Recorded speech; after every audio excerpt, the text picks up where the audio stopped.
Bismillahirrahmanirrahim. Kita sampai kepada hikmah yang menyebutkan kalimat talabuka minhu ittihamun lahu. Talabuka, kalau kita terjemahkan secara harfiah, berarti tuntutanmu. Kamu menuntut kepada Allah ini dan itu, meminta A, B, C, D, semua itu ittihamun lahu, sama dengan kamu menuduhnya. Apa maksud kalimat ini?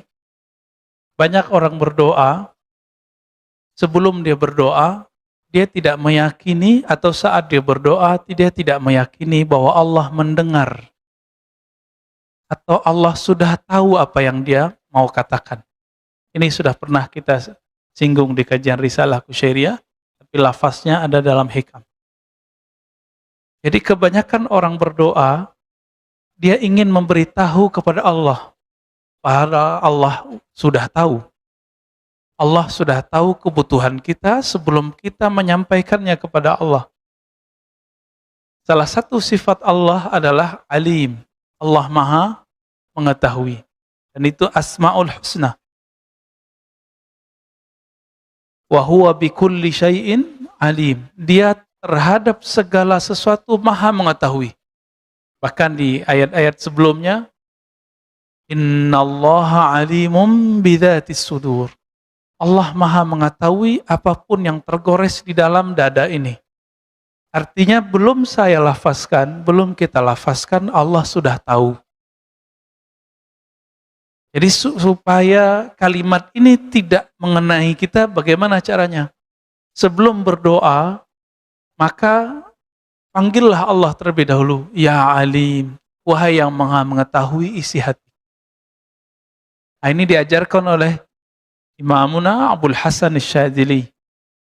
Imam Abul Hasan Asy-Syadzili itu mengajarkan kalimat ini. Allahumma ya alim ya azim ya halim, anta rabbi wa ilmuka hasbi, fa ni'mar rabbu rabbi wa ni'mal hasbu hasbi. Ya Allah yang maha mengetahui, yang maha santun, yang maha bijak. Ilmumu, pengetahuanmu mengenai hajat di dalam diriku, itu sudah cukup bagiku. Engkaulah sebaik-baik Tuhan, sebaik-baik yang mengurus hambanya. Jadi kalimat ini menegur kita semua, tolong Bapak, Saudara, karena Allah setelah ini jika berdoa, jangan berkeyakinan memberitahu Allah. Karena sebelum kita dicipta, Allah sudah tahu.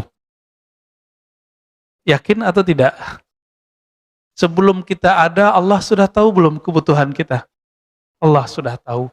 Oleh karena itu, sebelum berdoa, dibaca ini, minimal ya alim, wahai yang maha mengetahui isi hatiku.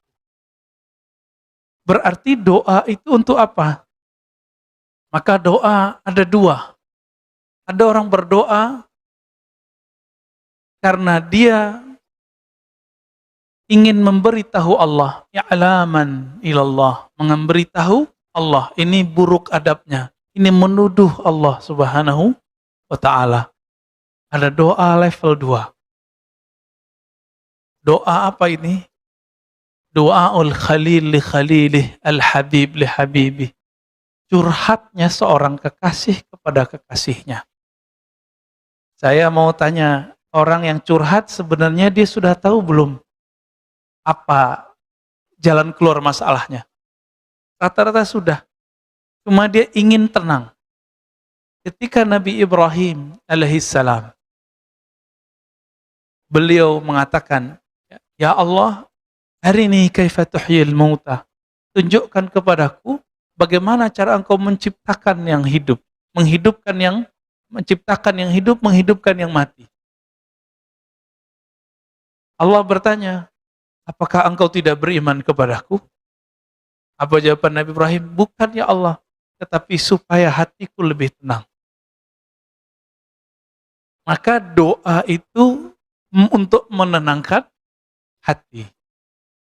Nah, maka di kalimat berikutnya ini berkaitan dengan kisah Nabi Ibrahim. talabuka lahu ghibatan minka. Kamu menuntut bukti tentang kehebatannya, itu karena hatimu lalai kepadanya. Kita pengen nih bukti. Ini sebenarnya doa ini dikabulkan gak sih? Karena kita nggak tahu bahwa Allah Maha melihat hati. Beda dengan Nabi Ibrahim. Nabi Ibrahim selalu bersama Allah perasaannya. Tetapi beliau hanya ingin menambah ilmu. Disebut dengan ilmu yakin. Ilmu yakin. Naik menjadi ainul yakin. Beliau melihat sendiri bagaimana Allah Subhanahu wa ta'ala menciptakan makhluknya dari kematian menjadi hidup. Bapak saudara makan Allah, jamaah subuh yang pasti diberkahi Allah Subhanahu wa ta'ala. Maka jika berdoalah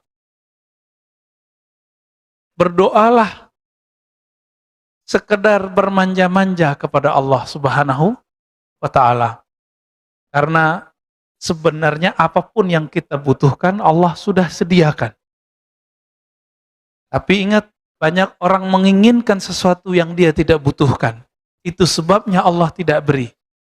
Allah hanya memberikan sesuatu yang kita butuhkan, bukan yang kita inginkan. Ciri-ciri orang dapat nikmat, dia diberi nikmat apa yang dia butuhkan. Lawan dari nikmat namanya istidraj. Apa arti istidraj? Istidraj itu dari kata daraj. Apa arti daraj? Azab yang disisipkan dalam nikmat, dalam pemberian. Bertambah pemberian, bertambah kedurhakaan. Ini ciri-cirinya. Bertambah nikmat, bertambah durhaka kepada Allah Subhanahu wa ta'ala. Nggak usah jauh-jauh memikirkan nikmat itu hanya duit, rumah, pasangan, anak. Enggak. Nikmat itu hidup ini. Maka nikmat dibagi dua. Masih ingat? Ada nikmat kita diadakan Allah. Ada nikmat kita tetap langgeng hidup kita sampai sekarang. Ini disebut dengan nikmat imdad. Yang pertama disebut dengan ijad. Bapak saudara makan Allah, kenapa kita sebut kita ada ini nikmat? Satu kali Nabi Musa alaihi salatu wassalam berdoa, Ya Allah, jadikan aku Nabi akhir zaman. Apa kata Allah? Sudah ada Muhammad bin Abdullah. Nabi Musa, ya mirip-mirip Bani Israel, karena Bani Israel begitu semua. Permintaannya banyak. Maka Nabi juga banyak minta. Tapi mintanya Nabi Musa, itu Allah anggap sebagai manjanya Nabi Musa. Nabi Musa kemudian request lagi, Ya Allah kalau begitu, jika engkau tidak menjadikan aku Nabi akhir zaman, tolong jadikan aku umat akhir zaman. Hadis ini sahih. Saya mau tanya nih, Pak Mirwan dulu pernah doa nggak Pak? Nggak ingat ya? Di alam ruh. Ya Allah jadikan aku umat Muhammad. Pernah doa? Ya? Pak Haddad? Mas Sandy? Nggak pernah doa ya? Kita nggak pernah doa supaya dijadikan umat akhir zaman. Tapi nggak tahu juga, emang dulu pernah ingat. Dulu ketemu Allah pun kita tidak ingat. Maka orang-orang yang Allah ciptakan dan Allah buat dia terlahir di akhir zaman, ini namanya nikmat ijad, nikmat diwujudkan di akhir zaman. Selevel Nabi Musa tidak dijadikan sebagai nabi akhir zaman, enggak juga jadi umat akhir zaman. Bayangkan itu. Kita enggak perlu minta dan Allah jadikan umat akhir zaman. Coba bayangkan lagi. Nanti jika Imam Mahdi keluar jadi imam, yang jadi makmum siapa? Nabi Isa. Secara pangkat lebih tinggi pangkat Nabi Isa. Tapi secara tugas, lebih banyak tugas Al-Mahdi. Berarti Al-Mahdi ini siapa? Al-Mahdi ini pewaris hakiki Rasulullah Sallallahu Alaihi Wasallam. Semua ilmu Nabi nanti turun kepadanya. Makanya selevel Nabi Isa harus menjadi makmum. Karena Al-Mahdi khalifatul Rasul, khalifatullah, pengganti, pengemban tugas kerasulan, tapi Rasul sudah tidak ada. Maka beliau hanya disebut sebagai wali Allah. Disebut sebagai khalifatullah. Maka khalifah itu cuma 5, Pak. Khalifatullah itu cuma 5. Abu Bakar, Umar, Utsman, Ali, terakhir Al-Mahdi. Antara itu Nabi SAW sebut dengan istilah yang berbeda. Disebut mulkan 'adhan, kerajaan. Nabi tidak sebut kekhalifahan. Maka mulai dari Bani Umayyah, Bani Abbasiyah, Saljuk, Turki Utsmani, itu bukan khilafah. Khilafah yang begitu kita nggak perlu, Pak. Kita nggak butuh. Kita butuh khilafahnya 4 sahabat, dan yang terakhir adalah khilafahnya ala minhajin nubuwah. Jadi Nabi menyebutkan khilafah ala minhaj. Khilafah pemerintahan yang berdasarkan konsep kenabian, ajar kenabian, minhajin nubuwah. Karena Nabi sudah tidak ada, maka pengemban ini adalah wali Allah. Berarti wali Allah ini menjadi imam. Imamnya seorang Nabi Allah. Nah, kita bisa bayangkan. Jadi seandainya wali-wali Allah yang hidup zaman ini, hidup di zaman Bani Israel, tentu mereka jadi Nabi. Walaupun hadisnya tidak sahih, ya, ulama'u ummati, ya anbiya'i Bani Israel, ulama umatku seperti nabi-nabi Bani Israel, itu maknanya sahih. Meskipun secara sanad tidak sahih. Kita nggak paksakan juga itu. Kenapa? Karena setiap masa ada 124 kekasih Allah. Sebelum Nabi Muhammad SAW disebut dengan para nabi. Setelah Nabi Muhammad, karena tidak ada lagi nabi, jumlahnya tetap 124.000. Disebut dengan para wali Allah.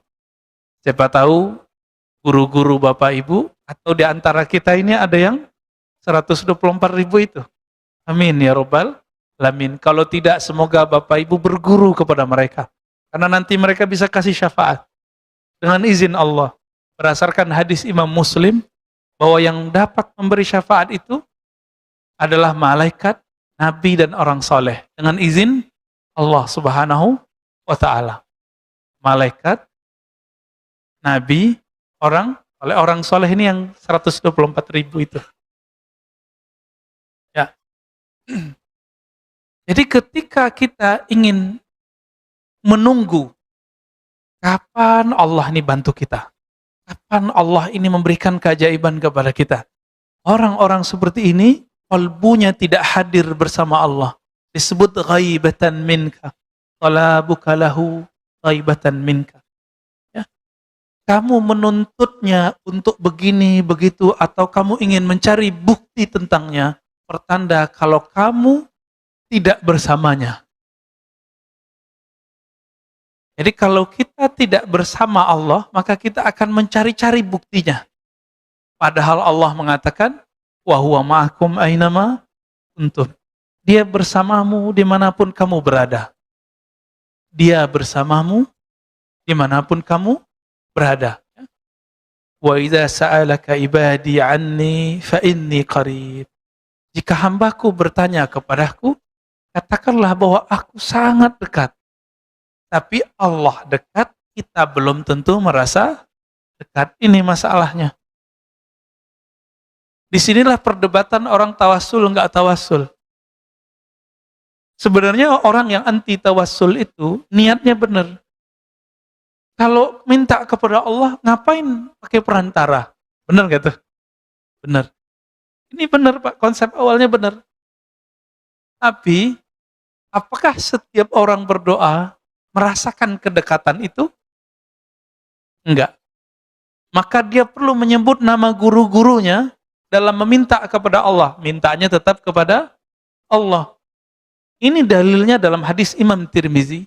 Seseorang datang kepada Nabi, dia buta. Wahai Rasulullah, doakan aku supaya mataku bisa melihat. Apa kata Nabi? Wahai sahabatku, isbir wa huwa khairul lak. Sabarlah kamu terhadap musibah yang kamu alami, itu lebih baik bagimu. Karena dosa mata banyak nggak Pak? Banyak sekali ya. Mau dia wali, mau dia ustadz, mau dia jamaah, sama. Lalu orang itu meminta lagi sampai 3 kali. 3 kali dia meminta. Akhirnya Nabi mengatakan, asbighil wudu. Berwuduklah kamu dengan sempurna, tsumma shalli rak'atain wa qul. Lalu salatlah 2 rakaat, lalu bacalah doa ini. Doanya doa tawassul. Ya Allah, inni atawajjahu bika binabiyyika. Ya Allah, aku meminta menghadap kepadamu dengan menyebut nama nabimu. Maka tawassul itu bukan minta kepada nabi, kepada orang soleh. Hanya menyebut nama orang soleh supaya kita pede. Ya, agar ada percaya diri dalam berdoa. Ini hakikat tawassul. Jadi tolong diluruskan, tawassul bukan meminta kepada selain Allah Subhanahu wa taala. Lalu dalam hadis itu, ya Muhammad, inni atawajjahu bika ila Rabbi.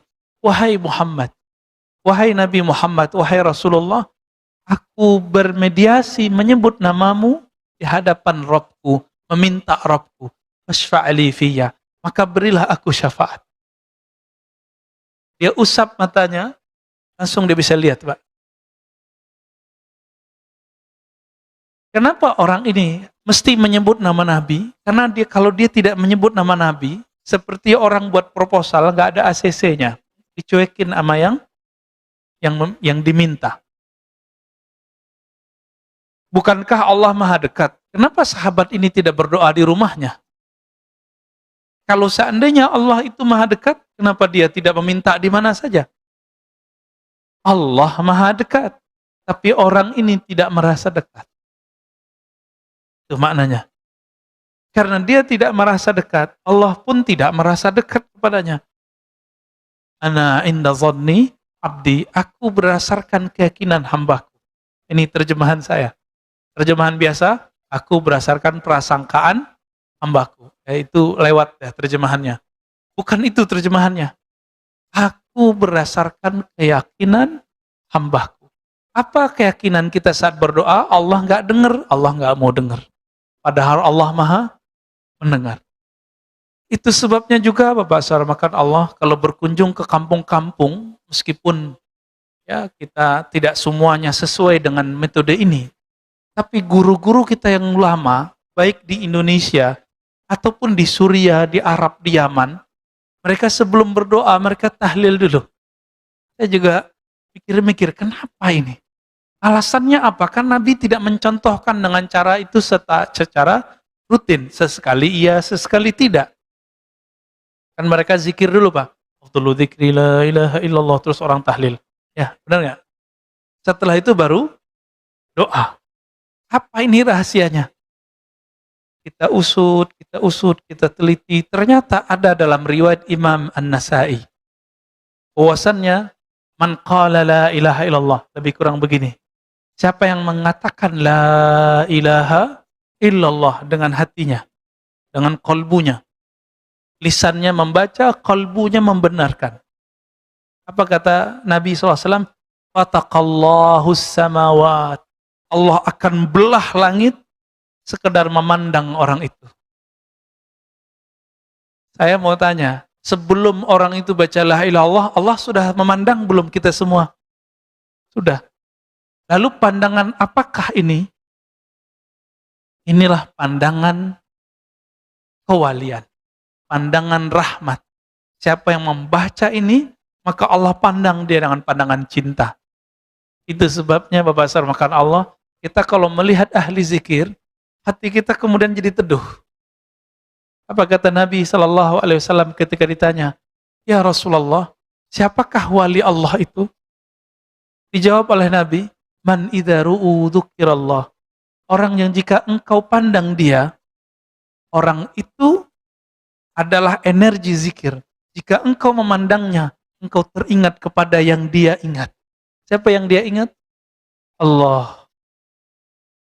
Ini hadis Nasai ini membuat saya merinding Pak waktu baca. Ya.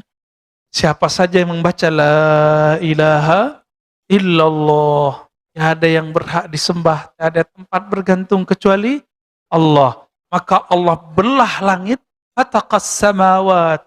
Allah belah langit semua, kalau Allah pandang orang itu dengan pandangan khusus, pandangan spesial. Mau seperti itu? Maka nanti setiap pagi, setiap sore, Bapak Saudara makan Allah, baca kalimat ini minimal 100 kali. 100 kali cukup. Karena 10 sama dengan 100, 100 sama dengan 1000. Berarti 1000 kali Allah memandang kita dengan pandangan rahmat. Mau nggak tuh? Meninggal jadi waliullah, Pak. Kekasih Allah. Meskipun kekasih Allah yang umum, itu sudah cukup. Jadi ilmu itu nggak usah berat-berat. Jalan menuju Allah itu nggak usah tinggi-tinggi. Ternyata ada di kalimat yang sudah kita dengar setiap 5 waktu, sudah kita pelajari semenjak sedari kecil, bahkan kita dengar ketika kita baru lahir di muka bumi. Apa itu? La ilaha illallah. Tapi mungkin kita bertanya, ya Allah, kenapa aku baca namamu, baca la ilaha illallah, tapi tidak terasa bergetar di dalam qalbuku? Kita tidak bergetar ketemu orang karena kita nggak kenal dia. Kalau kita kenal dia, muncullah rasa sayang, rasa cinta. Kalau sudah muncul rasa cinta, baru bertemunya, menyebut namanya, membuat hati bergetar. Gitu. Jadi kenalilah Allah. Itu sebabnya wajib belajar ilmu akidah. Wajib belajar ilmu syukur. Karena dengan ilmu syukur ini orang bisa mengenal Allah Subhanahu wa ta'ala. Di sini sudah ada kajian Asmaul Husna? Belum ya? Semoga nanti sudah ada ya. Jangan saya lagi Pak, saya udah 2 kali di sini. Ya. Nanti semoga ada Ustadz mengkaji Asmaul Husna, tapi dengan sanad yang nyambung, bukan dibuat-buat. Ya. Cari ahli zikir yang memang kolbunya dipenuhi dengan nama Allah Subhanahu wa ta'ala. Maka saat dia membaca nama Allah, itu membuat kita bergetar semua. Minimal membuat kita tenang, tertarik menjadinya. Ya, semoga ada nanti. Supaya negeri ini, masjid ini diberkahi oleh Allah Subhanahu wa ta'ala. Dan masuk ke dalam hadis, man ahsaha dakhalal jannah. Siapa yang mengihsa'nya, mempelajarinya, mengulang-ulangnya, membacanya, mengurainya, mendalaminya, meresapinya, pasti dia masuk surga. Maka masuk surga itu, maharnya adalah berapa nama Allah masuk ke dalam kolbu. Berapa nama Allah mengalir di tubuh ini. Sebanyak itulah hak kita di surga Allah Subhanahu wa ta'ala. Mau Pak masuk surga? Gampang toh? Tuh, udah 2 jalannya pagi ini. Satu la ilaha illallah, yang kedua Asmaul Husna. Asmaul Husna itu nggak mesti dibaca semua. Bapak lagi pengen Rahman Rahim, ambil. Saya lagi ingin memahami bagaimana Allah memberi rezeki. Baca ya Razzaq, ya Razzaq. Itu boleh juga. Maka orang yang sudah faham, mengenal dan meyakini Allah itu siapa, dia tidak akan ragu dalam berdoa, tidak perlu cari bukti dalam berkeyakinan. Orang cari bukti gurunya benar atau tidak, maka dia kasih ujian. Sopan nggak murid nguji guru? Nggak. Apalagi nguji Allah. Tapi karena Allah Subhanahu wa ta'ala maha pengertian, Allah maklum. Zatnya Allah tidak bisa dicapai dengan pandangan. Bahkan dengan kolbu pun tidak bisa dicapai, Pak.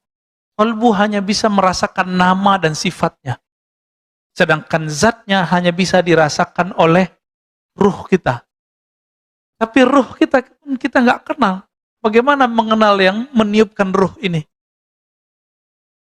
Jika ingin mengenal Allah, namanya, kenalilah kolbu kita. Jika ingin mengenal sifatnya, kenalilah kolbu pikiran kita. Tapi siapa yang ingin mengenal zat Allah, dia mesti mengenal ruhnya, zatnya sendiri. Tapi siapa yang mengenal zatnya, Pak? Ruh kita udah lihat belum? Belum juga. Ya? Karena kita tidak melihat ruh ini, Bagaimana kita bisa melihat sang peniup roh ini? Untung kita nggak diciptakan dan ditiupkan jadi binatang. Iya. Nah, roh ini, jika tubuh pulang ke tanah, roh pulang kemana? Tubuh pulang ke tanah. Jasad namanya. Yang punya ambisi itu siapa? Namanya nafs. Kita sebut bahasa Indonesia nafsu. Tapi nafsu bahasa Indonesia itu konotasinya jelek. Nafs bahasa Arab artinya jiwa. Nah, jiwa itu pergi kemana? Nah, jiwa kita yang masuk ke alam kubur, Pak. Jiwa kita yang nanti ke padang mahsyar. Jiwa kita itu nanti yang disiksa di dalam neraka. Roh kemana? Berarti ada unsur lain di dalam diri ini. Roh itu tiupan Allah, maka dia mestinya pulang kepada Allah, sebagaimana tanah pulang ke tanah. Ini Pak Mirwan pernah marah nggak, Pak? Rasanya panas nggak? Kenapa panas? Emang ada apa? Ada api di dalam? Nggak ada. Kenapa kita bisa panas? Ternyata di Quran ada bahan dari tubuh kita ini disebut dengan salsal kal fakhar. Jadi tanah liat yang dibakar. Mirip-mirip seperti tanah apa yang buat rumah kita ini, Pak? Nah, bata itu kan dibakar. Jadi ada tanah humus, tanah hitam, ada tanah ini, ada tanah itu. Karena di tubuh ini lengkap semua bahan itu, maka ada unsur panas dalam tubuh ini. Ditambah dengan makanan yang dibakar, makanan yang digoreng, ya, yang ahli masak nih. Dan itu energi pindah ke makanan. Itu kita makan, Pak. Oleh karena itu Nabi SAW kalau makan itu menunggu adem dikit. Supaya energi panasnya tidak pindah ke dalam badan. Bukan cocok logi, Pak. Emang begitu hadisnya. Ya? Dan Nabi mengatakan, makanan yang tidak panas itu berkah. Hangat boleh, panas jangan. Dan benar, kita bertemu orang umur 80-an, giginya belum banyak yang rontok.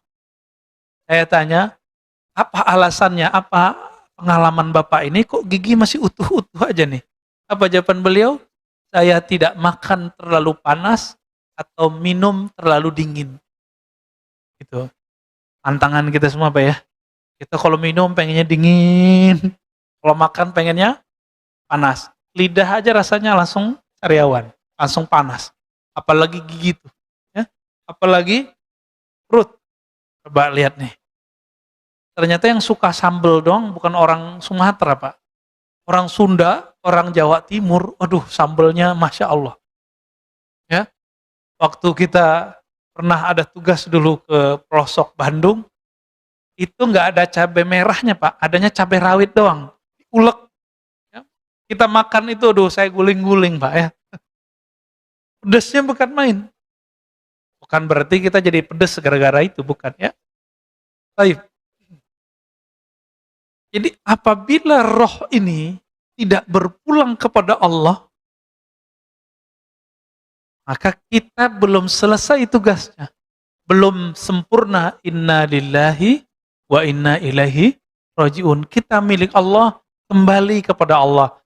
Yang Allah tiupkan itulah yang mesti harus kembali kepadanya. Ya? Apa kata Allah tentang Nabi Adam? Tatkala aku telah menyempurnakannya, sawaituhu. Lalu Allah mengatakan, nafakhtu fihi min ruhi. Aku hembuskan ke dalam tubuh Nabi Adam itu rohku. Roh ini yang disebut dengan inti kehidupan. Tapi roh ini sebelum dihembuskan ke dalam ini, maka tubuh ini kan banyak zulumatnya. Banyak kegelapan, banyak sifat-sifat yang tidak baik di dalamnya. Ini seperti roh itu dicelupkan ke dalam kegelapan-kegelapan. Itu sebabnya roh kita ini disebut oleh Nabi, ad-dunya sijnul mu'min. Rohmu terpenjara di dunia. Yang memenjaranya bukan alam yang di luar ini, tapi tubuh ini. Roh itu tidak laki, tidak perempuan, maka roh tidak punya syahwat. Jadi roh kita bukan laki, nggak perempuan. Jadi rohnya Pak Haddad sama istrinya, Pak Haddad sama. Nggak laki, nggak perempuan. Tapi ketika dicelupkan ke dalam tubuh ini, baru dia bernama laki, bernama perempuan. Maka tidak ada namanya alasan. Ya, beberapa psikolog-psikolog yang menyesatkan umat, yang mengatakan bahwa hombreng-hombreng, ya, itu dia perempuan, tapi bertubuh laki-laki. Ini tidak benar. Dia nggak paham dia. Dia nggak mengerti alam rohani, komentar tentang alam rohani. Kenapa? Roh ini tidak laki, tidak perempuan. Kenapa orang kemudian jadi kemayu? Karena dia punya komunitas yang kemayu. Kenapa orang jadi keras? Karena dia punya komunitas yang keras. Makanya orang gunung itu dengerin orang pantai kaget-kaget, Pak. Ya, rasa-rasa kena bentak terus. Ya. Orang tinggal besar di pasar, preman, itu dengan orang yang anak komplek kan beda. Kan beda. Karena perbedaan itu. Maka disebutlah orang-orang ini dengan bi'ah atau qarin, teman. Tapi kita punya qarin qarin yang batin. Qarin dari kalangan jin. Besar kemungkinan orang-orang yang dia merasa dirinya beda dengan tubuhnya, itu karena qarinnya berbeda. Dia laki, tapi qarinnya perempuan. Maka dia menjadi banci. Sebaliknya begitu. Ya. Ini penjelasan beberapa masyayikh kita. Tapi ilmu ini tidak dijelaskan secara detail di dalam syariat. Ya. Nabi hanya mengatakan ketika Aisyah berseloroh, ente enak Rasulullah. Ya. Apa kata Nabi? Iya, setanku sudah diislamkan oleh Allah. Qorinku sudah diislamkan oleh Allah. Jadi Nabi jangankan qorinnya, setannya Islam, Pak. Beruntung yang jadi setannya Nabi. Kita lahir, itu ada puluhan bahkan ratusan syaitan lahir bersama kita. Tapi juga ada puluhan malaikat membersamai kita. Namun juga ada qarin. Nah, qarin ini satu biasanya. Qarin ini jika ada, dia biasanya agak iseng. Ya, ada yang jahat. Maka qarin ini perlu diislamkan. Tapi kalau setan kita nggak bisa diislamkan. Hanya setannya Nabi yang bisa diislamkan. Atau setannya para Nabi, para wali-wali besar. Ya. Dan terakhir Imam Al-Mahdi itu setannya mungkin bisa diislamkan. Tapi setan kita nggak bisa diislamkan. Maka bagaimana caranya supaya kita tidak diganggu oleh setan itu? Kembali ke ilmu yang paling rendah tadi. Ya, la ilaha illallah. Apa kata Allah dalam hadis qudsi? Hadisnya Hasan li ghairihi. Hasan karena ada riwayat lain. La ilaha illallah hisni. La ilaha illallah itu adalah bentengku. Siapa yang masuk ke dalam bentengku, dia aman dari gangguan-gangguanku. Nah, maka hari ini jika ingin dijaga Allah dari syaitan, silakan baca la ilaha illallah. Jika nggak sanggup 100, 10. Tapi 10-nya lengkap. La ilaha illallah wahdahu la syarikalah lahul mulku wa lahul hamdu wa huwa ala kulli syai'in qadir. Berapa kali? 10 kali. Zikir itu nggak perlu banyak, yang penting rutin dan meresapi maknanya. Rutin meresapi makna. Pegang itu Pak duanya. Ini yang disebut dalam Al-Quran, innalladzina qalu rabbunallah summa istaqamu. Sesungguhnya orang-orang yang mengatakan Rabb kami Allah, lalu mereka istiqamah. Maka Sayyidatuna Aisyah mengatakan, amal yang sedikit lebih Allah sukai daripada amal yang banyak tapi tidak istiqamah. Sedikit istiqamah lebih baik daripada banyak tidak istiqamah. Kemudian Imam Athaillah mengatakan, talabuka li ghairihi. Engkau meminta kepada selain Allah. liqillati hayaika minhu, karena kamu tidak tahu malu kepadanya. Nah, ini mohon maaf Bapak Ibu. Ini dalam hati kita nih semua, kalau lagi ada masalah, ingatnya makhluk atau khalik. Serius. Paling-paling ingat, wah susah nih, mau minjem ke teman dulu gitu. Kenapa nggak sholat 2 rakaat dulu? Ya, sendal hilang, paniknya bukan main. Kenapa nggak sholat dulu? Anak kita sakit, ya. Kenapa nggak zikir dulu sebentar, tanya, ya Allah apa yang harus saya lakukan? Buru-buru ke rumah sakit. Ternyata dites.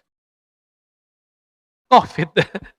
Padahal cukup isolasi mandiri. Jadi kalau sekarang mohon maaf Bapak Ibu, kalau rasa badan nggak enak nggak usah ke masjid, udah isolasi mandiri langsung. Nggak usah keluar, off semua. Itu lebih aman. Karena secara psikologis di rumah itu lebih aman, lebih nyaman, lebih baik bagi psikologi dan penyembuhan kita daripada di luar. Kecuali penyakitnya sudah parah. Rumah flu udah di rumah aja. Tapi kalau Bapak punya penyakit lain, monggo silakan. Ya. Nah, ini saran kita. Dan saran juga dokter-dokter kita. Ya. Baik. Jadi orang yang ketika ada masalah, ketika ada kebutuhan, terus minta kepada selain Allah. Termasuk minta ke kiai. Doain Pak Kiai. Menurut kita baik ya? Menurut kita sih baik. Tapi kenapa kita minta kepada kiai? Karena kita nggak yakin sama doa kita. Ya, masih mending mintanya ke kiai. Daripada mintanya ke ki selamat, tahu-taunya kerbau. Ya. Minta ke kiai kan tawasul namanya. Boleh. Pak Kiai doain saya, Syekh doain saya, Habib doain saya, itu bagus. Maka bagaimana caranya supaya kalau kita ada masalah, yang pertama kita ingat adalah Allah Subhanahu wa taala. Maka ada caranya. Ingatlah Allah saat senang. Dengan cara mensyukuri nikmatnya dan berbagi. Gimana caranya? Syukuri nikmatnya dan berbagi. Yang kedua, supaya kita tidak ingat makhluk dulu ketika ada masalah, maka punyailah zikir, wirid yang rutin setiap hari. Nah, nanti itu yang akan membuat kita stabil setiap saat. Jadi benarlah kata Imam Abu Ali Ad-Daqqaq yang sering kita ulang-ulang. Apa kata beliau? Ad-du'a silahul murid. Az-zikru silahus salikin. Doa itu, zikir itu adalah senjata yang dapat digunakan oleh para murid. Senjata ini bisa dipakai di saatnya. Masalahnya kalau nggak diasah setiap hari, senjatanya berkarat. Ini yang kita maksud, kalau punya doa, punya zikir, nggak dirutinkan setiap hari, apa yang terjadi? Itu pisau zikirnya nggak tajam. Ini yang disebut tidak punya keyakinan. Orang kalau punya keyakinan, dia punya modal meminta kepada Allah. Masih ingat kisah 3 pemuda yang terjebak dalam goa? Kenapa mereka yakin doanya dikabul Allah? Karena mereka punya amalan. Satu beramal A, satu beramal B, yang lain beramal C. Agar terbukalah pintu goa itu. Karena dia punya amal, maka dia pede berhadap kepada Allah Subhanahu wa ta'ala. Maka saya sarankan Pak, jika ada hajat, mau dimintakan kepada Allah, sedekah dulu, lalu wiridan. Wirid tertinggi adalah Al-Quran dan zikir. Satu kali ada dua syekh berdebat. Gurunya masih hidup. Ini udah level guru. Tapi di atas guru ada lagi guru. Ya. Hari gurunya udah lewat ya Pak ya. Selamat hari guru kepada yang menjadi guru. Berdebatlah syekh pertama mengatakan zikir lebih afdal daripada Quran. Yang kedua mengatakan Quran lebih afdal daripada zikir. Yang pertama datangkan dalil afdalu dzikri la ilaha illallah, zikir yang paling afdal adalah la ilaha illallah. Lalu yang kedua bawa dalil bahwa Nabi menjemput sholat itu ke arah sana. Oh, semua dalil dikeluarkan. Akhirnya mereka mentok. Tahu-tahu gurunya datang. Apa kata gurunya? Apa yang kalian perdebatkan? Lalu mereka menyampaikan perdebatan mereka. Lalu gurunya mengatakan, wahai muridku, al-afdal kullu amalin ma'allah. Yang afdal itu setiap amal yang amalmu itu hadir Allah bersamanya. Berarti kalau Bapak sholat, Bapak zikir. Lebih khusyuk zikir daripada sholat sunat. Maka zikir lebih afdal. Paham di situ? Jika kita sholat dan baca Quran, lebih nikmat baca Quran, maka saat itu baca Quran lebih afdal. Kita zikir, kita sholat, kita baca Quran.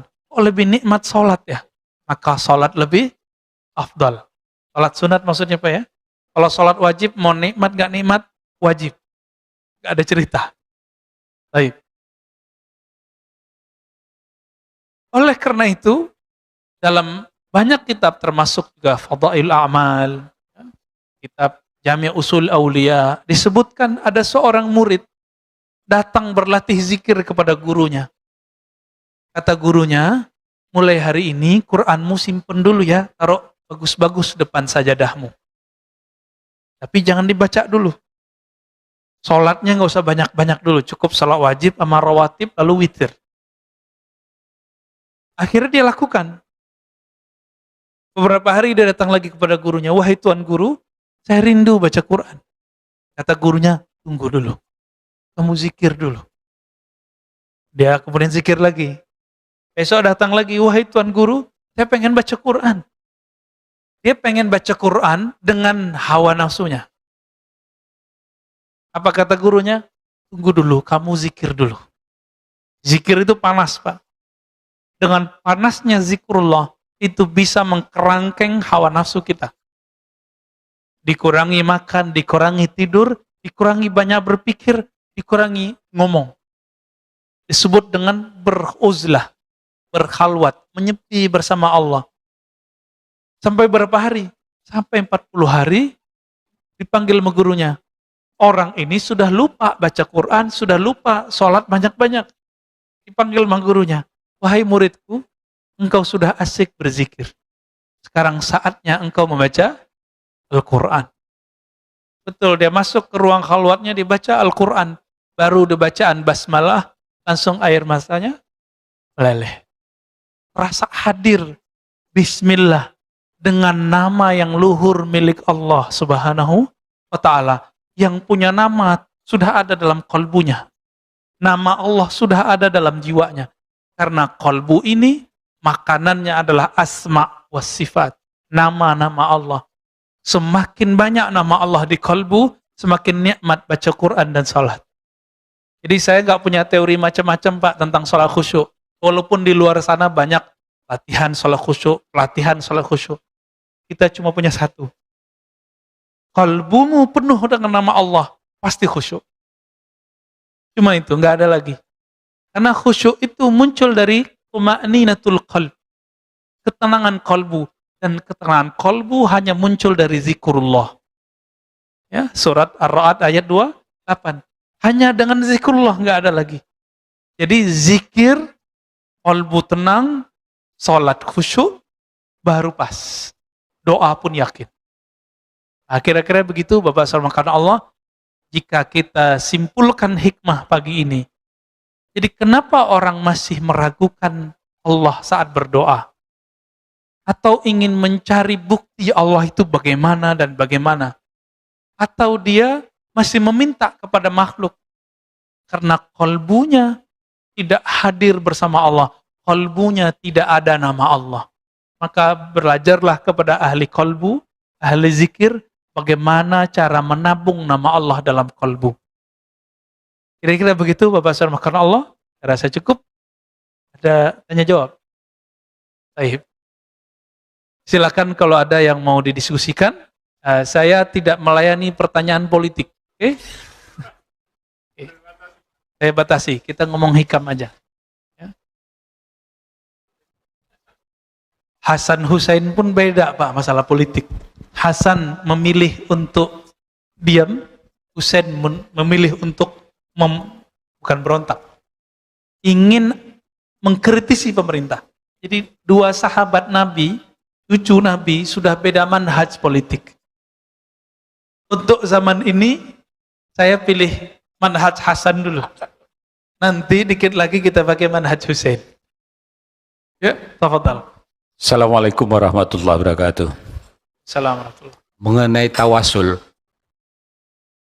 banyak orang yang tawasul itu tidak langsung kepada Rasulullah. Ya, dengan wali songo lah, wali ini, wali itu. Mengapa enggak? Ya, mengapa enggak langsung ke Rasulullah? Oke. Ya, ya, ada yang Abdul Qadir Jailani, Siti Senjenar. Apa enggak langsung ke Rasulullah? Ya, satu. Yang kedua, dari kita dianjurkan wiridan. Wiridan itu bahasa apa sih sebenarnya? Ya, setahu saya kalau bahasa Inggris ini wirid kita membaca. Wirid. Ya, membaca-baca gitu ya kan. Makanya ada dulu sekelompok orang-orang Muhammadiyah wiridan. Baca sendiri, ngapain kalian rame-rame ke masjid wiridan? Kira-kira begitu. Demikian. Assalamualaikum warahmatullahi wabarakatuh. Assalamualaikum. Pak Mirwan ini Muhammadiyah 99%. 1%-nya NU, Pak. Kenapa tawasul itu enggak ke Nabi? Nah, terima tawasul ke Nabi itu sudah ada dayah di dalam dirinya tuh ya. Orang Aceh kan dayah, Pak ya. NU ada nggak di Aceh? Ada ya. Dayah sama NU itu hampir-hampir mirip lah. Satu ulama yang hanya membolehkan tawasul dengan Nabi itu namanya Izzuddin bin Abdissalam, murid Abul Hasan Syadzili. Abul Hasan Syadzili ini wali juga. Ya, ketika Syekh Abdul Qadir Jilani sudah wafat, beliaulah pimpinan walinya. Nah, salah satu muridnya yang ahli fikih, ahli hadis namanya Izzuddin bin Abdissalam. Apa kata beliau? Tawasul cukup sama Nabi. Selain Nabi gak usah. Tapi satu kali Abul Hasan Syadzili yang setiap tahun pergi haji dan ziarah kepada Nabi, beliau kemudian secara rohani bertemu Rasulullah, baik di mimpi atau di luar kita nggak tahu. Lalu pulang-pulang Abul Hasan Syadzili bawa kabar. Masuk ke majelis Izzuddin. Izzuddin lagi duduk Pak, lagi mensyarah. Ketika diminta Izzuddin untuk Abul Hasan Syadzili untuk menjelaskan kalam-kalamnya, sebelumnya dia buka dengan penjelasan, wahai Izzuddin, aku bertemu secara rohani dengan Rasulullah dan Rasulullah mengucapkan salam kepadamu. Merinding pada langsung. Semenjak saat itu dia pun mulai berubah. Berarti tawasul bisa juga dengan orang yang mengenal Rasulullah, pewaris ilmu Rasulullah. Yang kedua, Syekh Ibnu Taimiyah, Imam Salafi. Beliau membolehkan tawasul dengan Nabi. Tapi bedanya apa dengan Izzuddin? Izzuddin mengatakan bertawasul dengan Nabi, baik dengan cinta atau dengan zatnya Nabi. Bertawasul dengan diri Nabi, itu boleh menurut Imam Izzuddin. Tapi Imam Ibnu Taimiyah dengan hadis yang sama, mengatakan tidak boleh dengan diri Nabi, bolehnya cuma dengan iman kita kepada Nabi. Ibnu Taimiyah. Tapi nanti datang Salafi di akhir zaman, Syekh Albani, Syekh bin Baz mengharamkan tawasul secara mutlak. Beda lagi dengan imamnya. Ya, Pak Mirwan yang mana nih? Ya. Adapun jumhur ulama ahlu sunnah di Mekah, dulu ada namanya Sayyid Ahmad Zaini Dahlan. Imam-imam kita dari Indonesia, ya, Syekh Mahfud Tarmasi, ya, Ahmad Khatib Minangkabawi, itu berguru kepada beliau, Sayyid Ahmad Zaini Dahlan.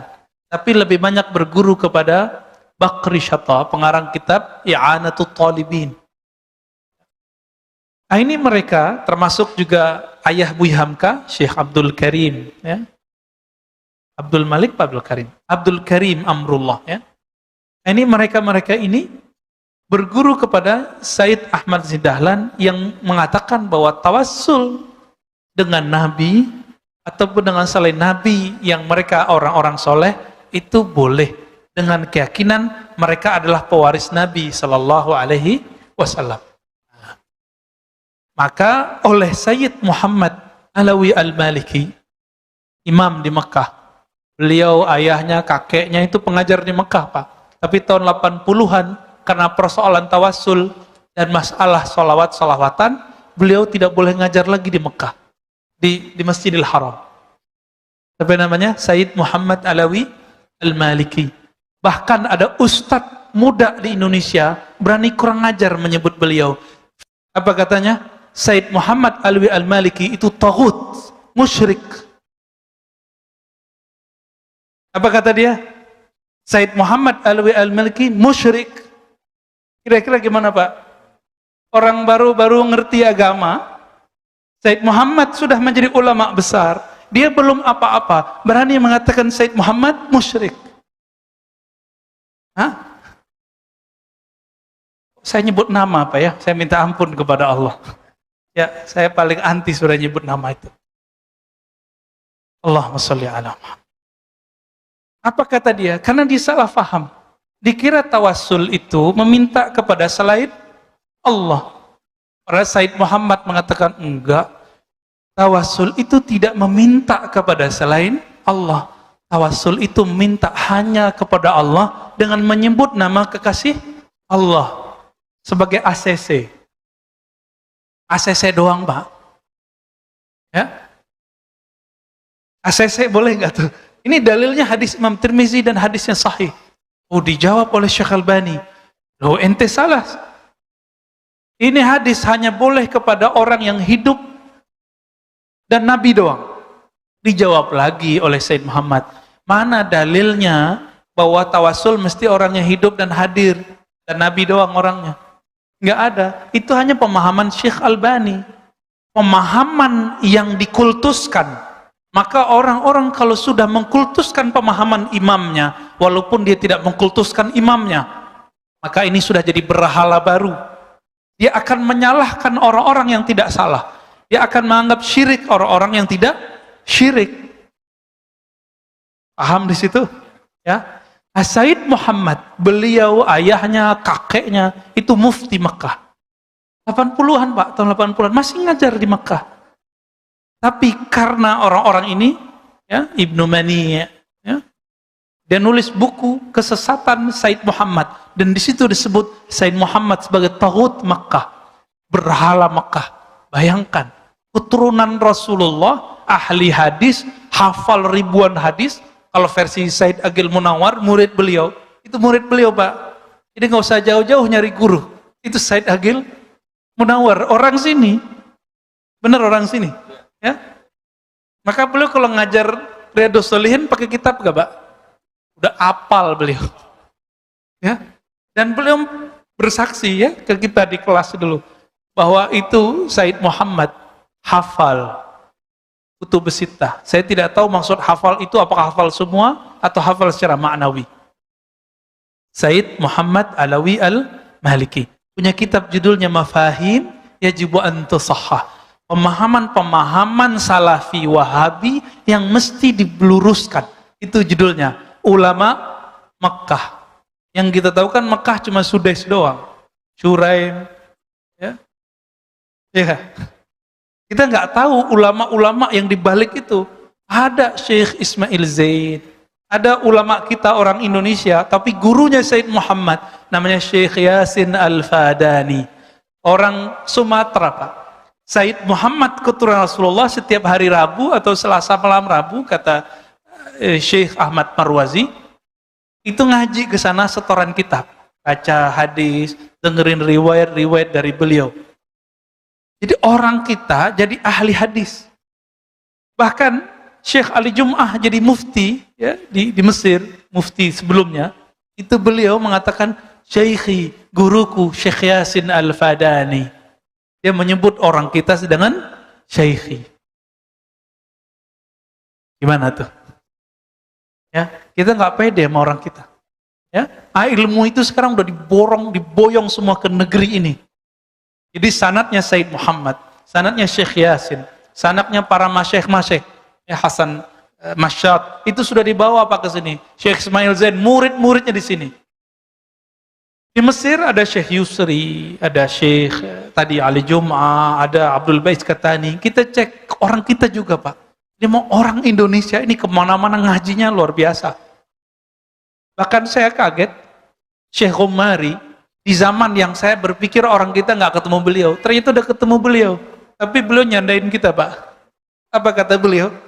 Orang Indonesia, katanya, kalau bilang, ana azhabu ilal makkati. Itu kalau yang ngerti bahasa Arab salah tuh. Mekah nggak boleh pakai alif lam. Ana azhabu ilal makkati. Yang benar gimana? Ana zahibun ila Makkata. Kalau ke Madinah, kata beliau orang Indonesia, ana azhab ila Madinah. Padahal ilal Madinah. Ya, kebalik-balik. Itu dicandain. Artinya orang kita emang sudah berguru ke mereka dari masa ke masa. Ya. Jadi tinggal Pak Mirwan pilih. Pilih Said Muhammad atau Ibnu Mani'. Pilih Izzuddin bin Salam atau Syekh Ibnu Taimiyah. Tinggal milih aja, Pak. Ini tidak bagian yang mesti kita sama, kita boleh berbeda dalam hal ini. Gak masalah. Oke? Karena ini bukan masalah usuluddin. Kecuali bagi ustadz yang saya sebut tadi. Bagi dia tawassul perkara akidah. Bagi kita enggak. Tawassul itu perkara tata cara doa. Maka dia termasuk ke bagian fikih furu'. Berbeda di sini, bukan beda akidah. Tapi sayang sekali, sekarang ya di pesantren modern, saya ulang-ulang ini di mana-mana biar ngeh. Diajarkan kitab salah satu ulama yang menganggap tawassul itu musyrik. Namanya Saleh Fauzan. Diajarkan di pesantren-pesantren modern sekarang, di kelas 5 atau kelas 6. Diajarin, Pak. Saya nggak tahu nanti gimana nanti umat-umat kita nih, santri-santri kita ini. Nggak hati-hati. Masukkan anak pesantren modern. Semoga para kiai yang memimpin pesantren modern mengkaji kembali kitab apa yang dia kasih. Kitab apa yang disajikan ke murid-murid. Ustadz ini mah sama. Judulnya sama. Judulnya I'tiqad Ahlus Sunnah. Di dalamnya menganggap musyrik orang yang Ahlus Sunnah. Cuma karena tawassul. Nauzubillah min dzalik. Ya. Apa kata Syekh Saleh Fauzan? Asy'ariyah dhallah. Orang-orang Asy'ariyah, penganut ajaran sifat 20, itu sesat. Sesat katanya. Ketika Syekh Ali Muhammad As-Salabi, ya, orang Libya, beliau nulis tentang Asy'ariyah dan ditanya mengenai Asy'ariyah, Ahlus Sunnah atau bukan? Apa kata beliau? Sejauh yang saya baca ya Ahlus Sunnah. Ini langsung dibantah oleh Syekh Saleh Fauzan. Apa kata dia? Bukan. Asy'ariyah bukan Ahlus Sunnah. Jadi kita ini bukan Ahlus Sunnah, Pak. Ya? Makanya Said Muhammad dianggap oleh dia bukan Ahlus Sunnah. Berabad-abad ulama di Mekah itu mereka Asy'ariyah, Ahlus Sunnah, tapi tidak dianggap Ahlus Sunnah. Maka sudah benar ini pengurus membatasi gerak dakwah yang ekstrim tersebut di masjid ini. Sudah benar. Ya, saya mendukung sepenuh hati dan kita doakan semoga kita istiqomah dan persatuan kita dijaga oleh Allah Subhanahu wa taala. Yang kedua tadi apa, Pak? Wiridan. Oke. Ini bukan bahasa Inggris, Pak. Bukan wirid, ya. Ini al-wird. Wirdun. Warada yaridu. Asal katanya sama dengan itu. Apa arti wird? Wirid itu zikir yang sudah dilanggengkan. Sholatkah, puasakah, sedekahkah, silaturahmi itu jadi wirid semua. Bahkan tidur yang digunakan untuk bisa tahajud itu wirid. Mau nggak tidurnya jadi wirid? Maka mulai malam nanti atau siang nanti kalau tidur siang, niatkan supaya kuat bertahajud. Maka tidurnya dihitung wirid, Pak. Dari mana kita tahu ini? Dari Nabi SAW. Nabi mengatakan, bantulah qiyamul lailmu dengan qailulah. Dengan tidur sejenak siang hari. Bukan kaithurah, Pak, bukan tidur panjang. Yang kedua, Abul Hasan Syazili, guru Izzuddin. Abul Hasan ini kakek gurunya pengarang hikam. Makanya nyambung sudah ya. Apa kata beliau ke muridnya, khadamnya? Wahai muridku, jangan ganggu aku dari wirid. Lalu Abul Hasan Syazili tidur. Ngorok lagi, Pak. Muridnya karena patuh jadi gak diganggu. Tapi kemudian dia bertanya-tanya di hatinya, pertanyaan besar muncul di kepalanya. Katanya mau wirid, kok tidur? Makanya guru-guru kadang-kadang aneh-aneh, Pak. Guru-guru itu kadang-kadang aneh, benar-benar aneh. Dan kita nggak boleh ingkar. Kita dalam hati bertanya boleh, tapi jangan ingkar. Bertanya aja. Nanti saat yang tepat kita bertanya.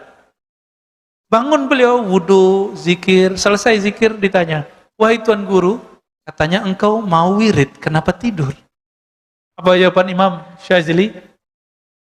Tidurku adalah supaya qiyamul lail dan wiridku kuat. Maka tidurku adalah wiridku. Dicoba nih, mulai hari ini, malam nanti, ketika mau tidur, katakan, aku berniat untuk qiyamul lail, untuk zikir malam ini. Maka itu sepanjang malam Allah hitung, berwirid. Walaupun tertidur. Wah enak nih ya.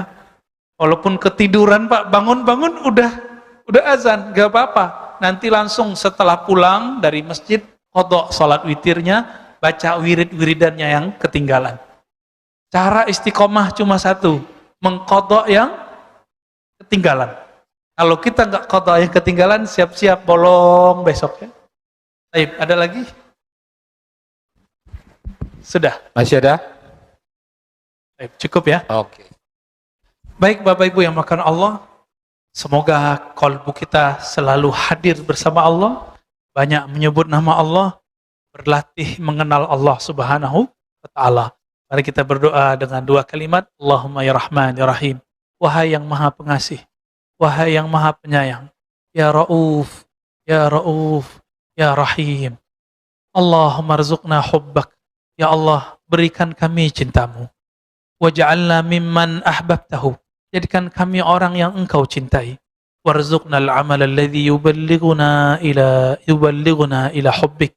Ya Allah, berikan kami keistiqomahan satu amalan yang membuat kami sampai kepada cintamu, yang membuat engkau jatuh cinta kepadamu, sehingga pendengaran kami adalah pendengaranmu, sehingga pandangan kami adalah pandanganmu, gerak kami semuanya dengan ridhamu.